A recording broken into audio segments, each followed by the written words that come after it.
ஒரு வாக்குவாதம் வரும் பொழுது அமைதியாக இருக்கணும். நம்ம என்ன பண்ணுவோம் தெரியுங்களா, நம்மளுடைய தரப்பு நியாயத்தை வெளிப்படுத்தணுங்கிறதுக்காக அந்த கோபத்தை என்ன பண்ணுவோம், அந்த சமாதானப்படுத்தணுங்கிறதுக்காக நம்ம தரப்பு நியாயத்தை வெளிப்படுத்தணுங்கிறதுக்காக என்ன பண்ணுவோம், உடனே நம்மளை எக்ஸ்பிளைன் பண்ணுவோம். அந்த இடத்துல நம்ம அமைதியாக போகும் பொழுது அந்த சாந்த குணம் அந்த இடத்துல வெளிப்படும். அவங்களே கோவப்படுறாங்க இல்லைங்களா, அவங்களே பார்த்தீங்கன்னா ஐயோ நம்ம எதற்காக கோவப்பட்டோம், அவங்க அமைதியாக போயிட்டாங்கன்னு அவங்களுக்குள்ள ஒரு குற்ற உணர்வு உண்டாகும். எனவே கோபப்படாமல் சாந்த குணமுள்ளவர்களாக இருக்கணும். ஒரு சிலர் சொல்லுவாங்க, கோபம் வருதா 1லேருந்து 100 வரைக்கும் எண்ணு, உன் கோபம் போயிடுமே. ஒரு சில நேரத்தில் அது மாதிரி நடக்குங்க.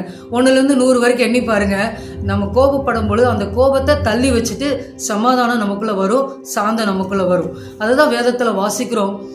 சாந்த குணமுள்ளவர்கள் பாக்கியவான்கள், அவர்கள் பூமியை சுதந்தரித்துக் கொள்வார்கள் அப்படின்னு சொல்லி மத்தேயு 5:9 வாசிக்கிறோங்க.